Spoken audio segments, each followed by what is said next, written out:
Hey there, quilting friends, it's Carolina Moore, your favorite sewing and quilting YouTuber, and today we are going to finish up our 4-patch block of the month quilt. So if you've been following along, we've done 12 of these 4-patch blocks. They look amazing. I'm so excited about these. If you're new around here, go down to links below and you can get all caught up on this. Today we're going to put on the sashing, the inner border, and the outer border, and get this top all done. Once you're done, you can either quilt this yourself or send it off to your long armer, whatever you prefer. So you ready? Let's get started.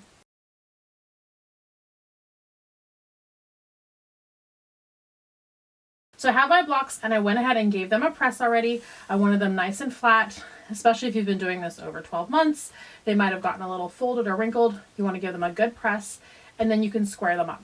If you want details on squaring up, because I'm not going to go through that in tons of detail in this video, actually no detail in this video.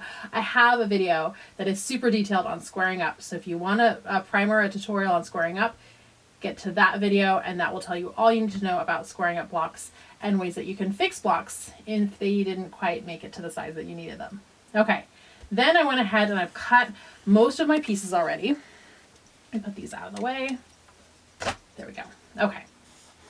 So I've cut most of my pieces already. I have, these are my long sashing strips. These are my 12.5-inch sashing strips. And this is my long outer border strips. My fabric is, so fabric is somewhere between 40 and 42 inches, depending on the brand of fabric you buy. I use Art Gallery fabric, which is always closer to 42 than it is to 40, which is awesome. So you get a little more fabric for your buck.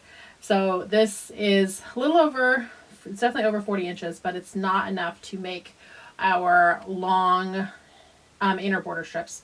And so I have some pieces left over for my cutting that I'm going to use. I'm going to sew these on and then we can cut these to the correct size that we need. Then these are my outer border pieces. My outer border pieces also not long enough to make it across. So I'm going to sew all these outer border pieces together and then trim them down to the size that I need. So with these long strips, I still have the selvage on here, and you obviously don't want the selvage in your finished quilt. Art Gallery Fabrics does a great job with their solids of printing the name of the solid on the solid so that you can find it later if you lost it. This is my trimmed up piece. And so I'm just going to line up my two side edges. I'm not too worried about if it lines up with that line on the selvage, it just happens to. And then I'm actually going to stitch this with a greater than 1/4 inch seam allowance. Then I'm going to trim it up to 1/4 inch at my table, at my cutting table when I go to stitch this, or when I go to trim this to the right size.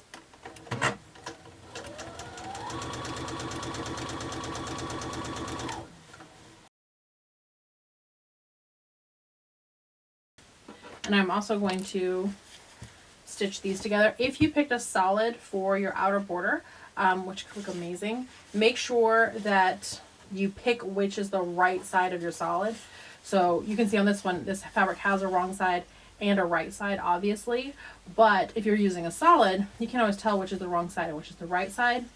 So make sure you identify which are your right sides that you're putting together so that as you sew more pieces on, you don't end up with a twist in there and some seams on the right side instead of on the wrong side. Because that can, well, that twist can get you kind of twisted in the end. Okay.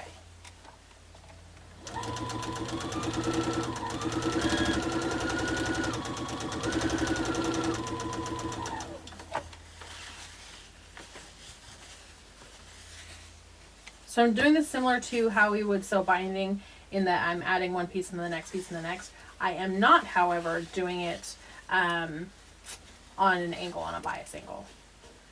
Some people like to stitch their borders together on a bias angle. I don't, but that's a personal preference, and you totally can. You might need an extra strip to do that depending on which fabric you are using.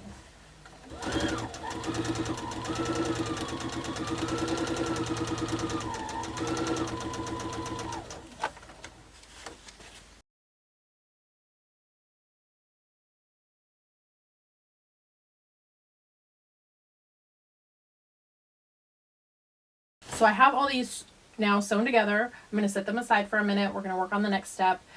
These, I will trim up that seam allowance to 1/4 inch. I will cut them to the correct lengths that I need, and then I will make sure that I press those seams open.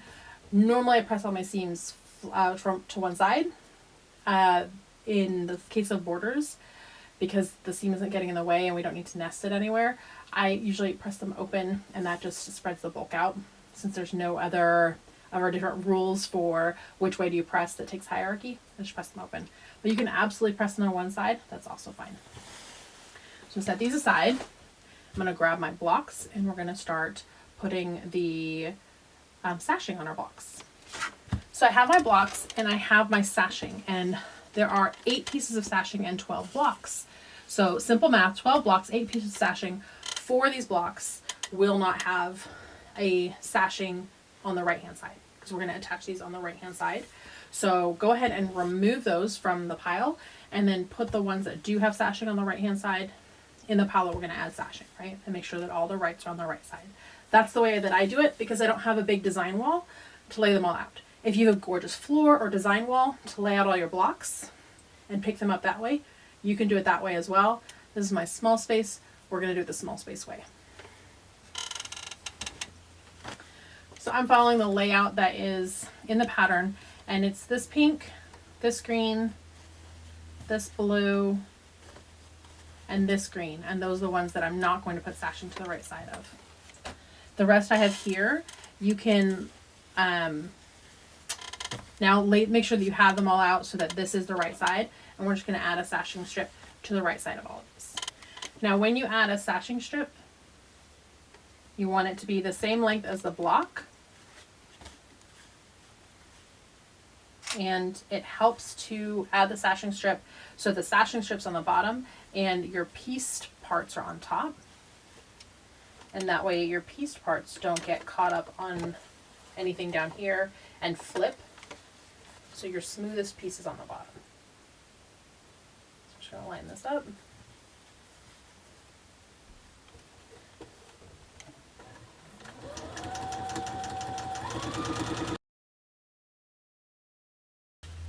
And we're going to keep going, adding all of our sashing strips just like that. So now I have my 4 12.5 inch sashing pieces added on to all my blocks, and I'm going to now sew my blocks into rows. So that means taking 2, putting them together, and then adding the third. Again, I'm using the same order of blocks that is in the pattern, but if you want a different order, you can. So this is just the same thing as before, except instead of adding a sashing piece to the block, I'm adding a sashing piece that already has a block on it to the block.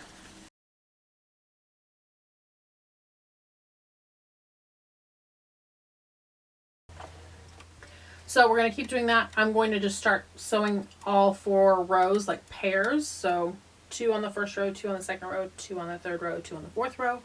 Then I'm going to cut those, and then I'm going to add the third block on each one of those rows. And then I'll have all my rows done. Once that is done, I can press all my seams, and I will press them all toward my sashing strips. Okay, so I have all my short I have all of my short sashing pieces on my rows. So 3 blocks with a sashing piece between each. So 3 blocks and 2 sashing pieces, that makes our rows. And I double checked to make sure that I didn't mess up and that they're still all in the right order. And then I'm going to take my iron,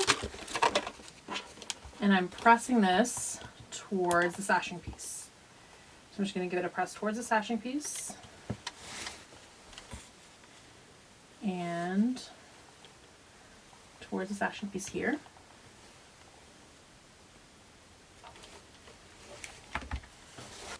And you can see I'm kind of pulling a little bit on this to just give it a little bit of tension. I'm not yanking it. I don't want to take it out of square. I'm just giving it a little bit of tension to make sure that that seam is flat. And then to keep that seam flat, I am adding another press on the front. There we go, that's one done. I'm just going to lay it over my machine like this to keep those seams nice and smooth while I continue and press the other ones. Okay, so I have all of these pressed, all of my short sashing pieces pressed and I'm ready to add my long sashing pieces, so along the rows. And when I cut these long sashing pieces, what I did is that they're 42.5 inches, so I cut from the fold 21.25 inches. So once open, they're 42.5, but that gives me a fold right here in the middle. And the reason for that is, I mean, first of all, it's easier to cut, and as long as you cut it straight without any V's, you're totally fine cutting on the fold like that. But it's also handy because I'm going to pin these. I don't use a lot of pins in quilting, so you know that when I'm actually using a pin, like, it's for serious. And so it's for serious. We're going to use some pins. Now every row is getting a sashing on the bottom of it, and then the top row, this row, is also going to get a sashing on the top. I'm going to start by putting the sashing on the bottom. So I'm going to take my row and put it right sides together, or my sashing strip, put it right sides together with my block, and I'm going to add a pin.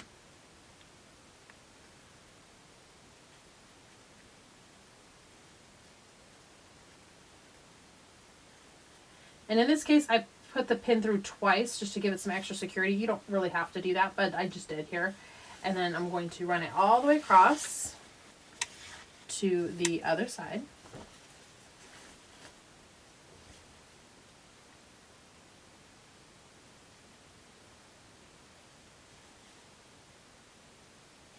I'm going to add a pin here as well. All right, this one I'm just going to do once. Okay, and now I can take this, lay it flat, and that center seam is going to go right with the center of my block, the center of this block. It's nice that they're all 4 patches because they have an obvious center.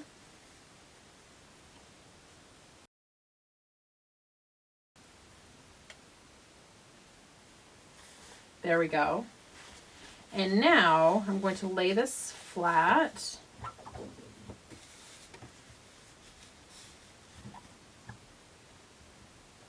And pin kind of the middle between these 2 pins. You see that? So between these 2 pins, I'm pinning the middle.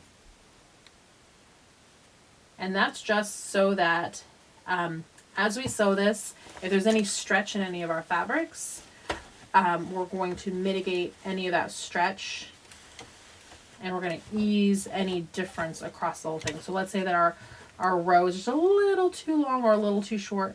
We're going to kind of ease that difference across the length of the entire strip, or sashing strip.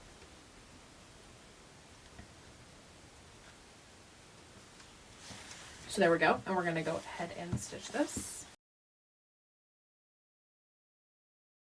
Now you can see here I have my sashing strip on the top and my blocks on the bottom.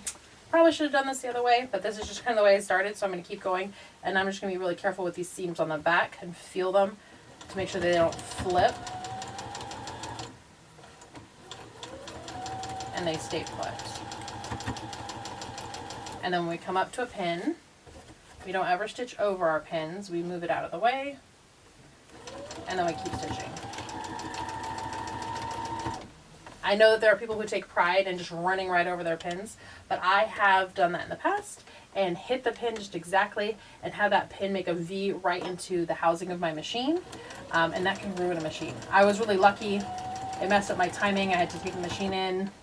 Still not ideal, but because I don't want my machine to be down at all and I want to be able to actually finish my project today, that's why I don't ever run over my pins.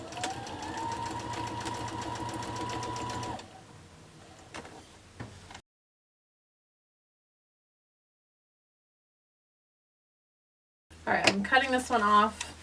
You could just keep going, but there we go. This one is actually on the bottom. So there is the sashing stitch to the bottom of this one. I'm going to keep going, sewing the sashings to the bottom of the other 3 rows. Yes, the other 3 rows, because there's 4 rows. So I'm going to add the sashing to the bottom of all of them, and then add a sashing strip to the top of this one. And then I can actually just add the rows together in the same way that we added the blocks together, and then press towards the sashing the same way that I pressed toward the sashing when we put the blocks together. All right, so I'm going to go ahead and work on that. And you can work on that as well, and pause if you like. Okay, so we have our long sashing pieces sewn on, and we need to put these rows together. And if we did this the same way that if we added those rows together the same way that we add these sashing pieces, we might not get as good a result as we want, and I'm going to explain this. So if we were just to pin the two sides and then the middle, and then put a pin like halfway between the middle and the side, you would make sure that these ends lined up, and that would be good. We want that. But what we also want is that this strip goes down and meets up with the next strip down here, so that these short sashing strips go down and that we look like we have a perfect grid going on.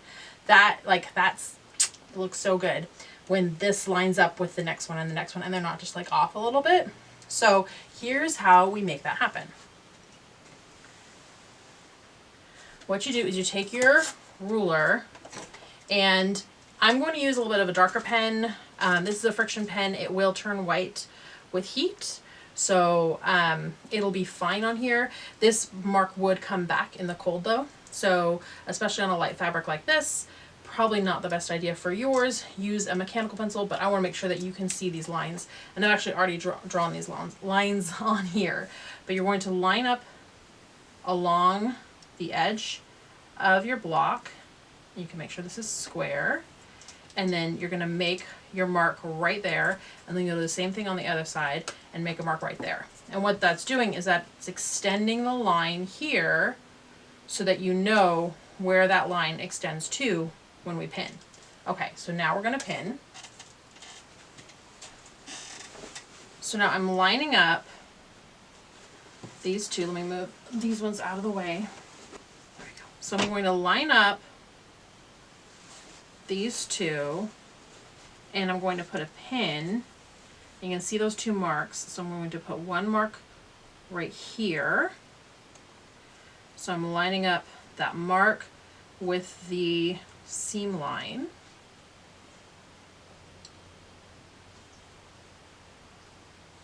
And then same on the other side. Line up that mark with the seam line.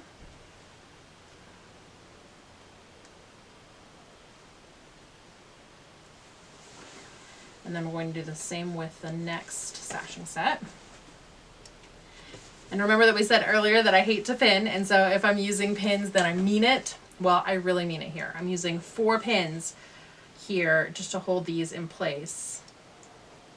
So I really, really mean it. I want these to line up and look good.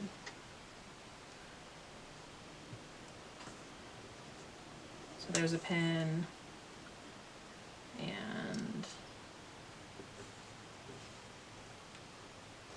there's a pin. Okay. So I have this pinned, and now I can sew these two together. Just like I have with all the other ones, I'm going to sew it together, and I'm going to do the same thing with all the other strips, making those marks, pinning to line everything up, and sewing it together. And that will give me all of my long sashing strips with my rows together. The next step is going to be to add the side sashing strips, which will be pretty easy, and we'll come back for that. So I have all of my rows sewn together with the long sashing strips in between, and now I'm going to add the side sashing strips, and we're just going to add those the same way we added that first set of sashing strips to each row, which is pin on each end, find the middle, pin in the middle, and then add a couple pins along the length so that any fullness gets spread across, and then we're going to sew them on. So let's go ahead and do that.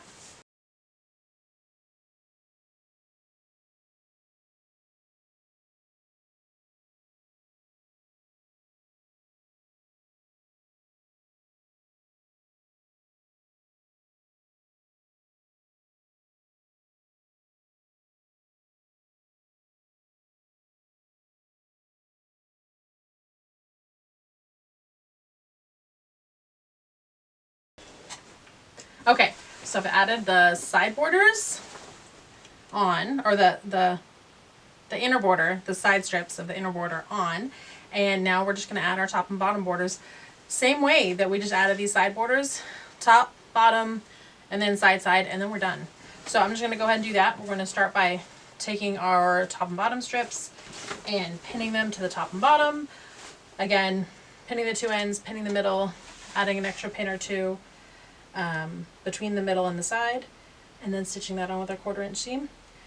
Once we add the top and bottom, we'll press, and we're going to press towards the border, and then we add the side and side, and then our top is done.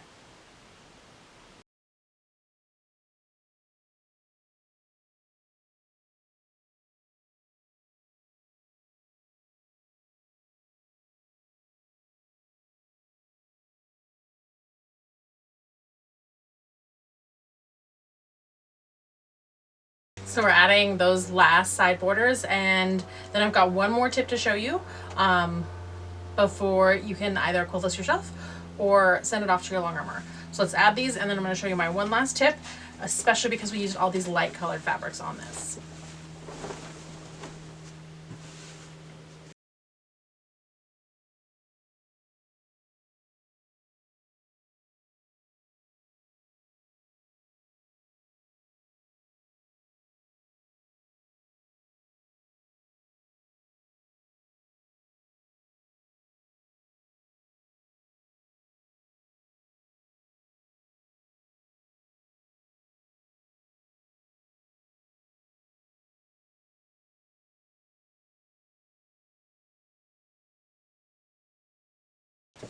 Yay! Okay, the last two borders are on.